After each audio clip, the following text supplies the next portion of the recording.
Ergjys, faleminderit që je me mua drejt për drejt në Tirana Live. Përftesën. Ergjys, me sa pam edhe rinumërimi i votave në qarkun e Fierit e nxorën duar bosh Sali Berishën pasi nuk sollën asnjë ndryshim dhe i vetmi nga demokratët që në fakt duhet të jetë i gëzuar ka qenë Gazbardi pasi në 4 vitet e ardhshme në parlament nuk do të ketë mbi shpinë turpërimin e Zeqine Çaushit, e cila nga rinumërimi ka humbur mandatin me 10 vota dhe ka marrë një tjetër socialiste mandatin e saj. Por çfarë kauze apo çfarë do bëj tashmë Berisha pas rinumërimit i cili me sa duket nuk ka sjell ndonjë ndryshim apo diçka të re për Partinë Demokratike? Berisha dukshëm tashmë do bëj atë çfarë ka bërë 4 vitet paraardhse, pra do dalë, do denoncoj, do protestoj, do bëj mosbindje civile në parlament, do bëj zhurmë nëpër rrugë, do bllokoj rrugë, do bllokoj trafikun, do ripërsërisë edhe një herë 4 vjeçarin, vetëm se tashmë me marsh më të ulët sepse gjithmonë më pak njerëz do shkojnë nga pas, sepse gjithmonë më pak njerëz do besojnë te kauza e tij.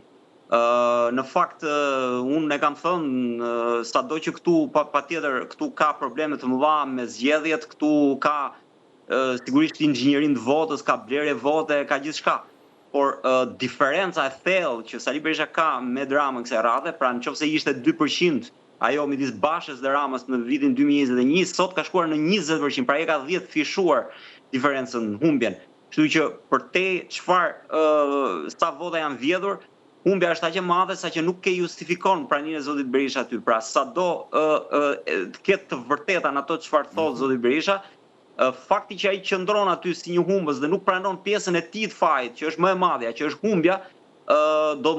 demotivoj shumë nga demokratët për dalë dhe për të luftuar bashkë me të për votën e lirë. Dhe mendon pikërisht se në shtator mund të ketë rigrupime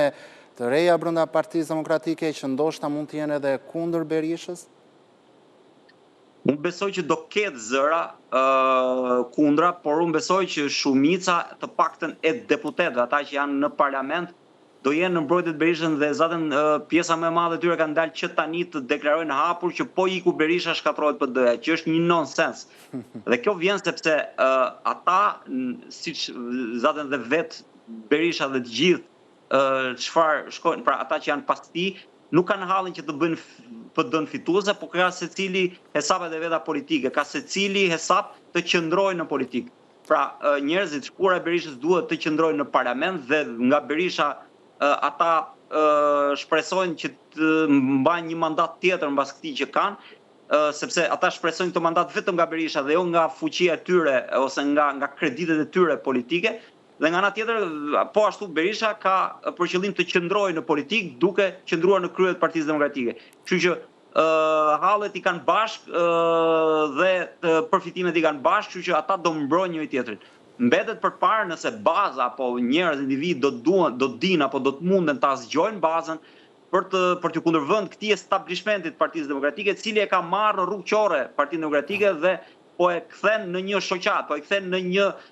organizatë ekstremiste e cila nuk ka asnjë shans të bëhet majoranca apo të rikthehet si një alternativë qeverisë. Ergjys, dikush do thoshte që humbja e thellë e Partisë Demokratike ka qenë pikërisht nga Berisha, nga konsumimi i tij, nga lodhja apo mbase edhe nga korrupsioni i tij. Por pse nuk arrihet të kuptohet kjo gjë nga brenda Partisë Demokratike ose më saktë bëhet sikur nuk kuptohet qoftë nga të besuarit e tij, qoftë gjithashtu nga ata që e quajnë veten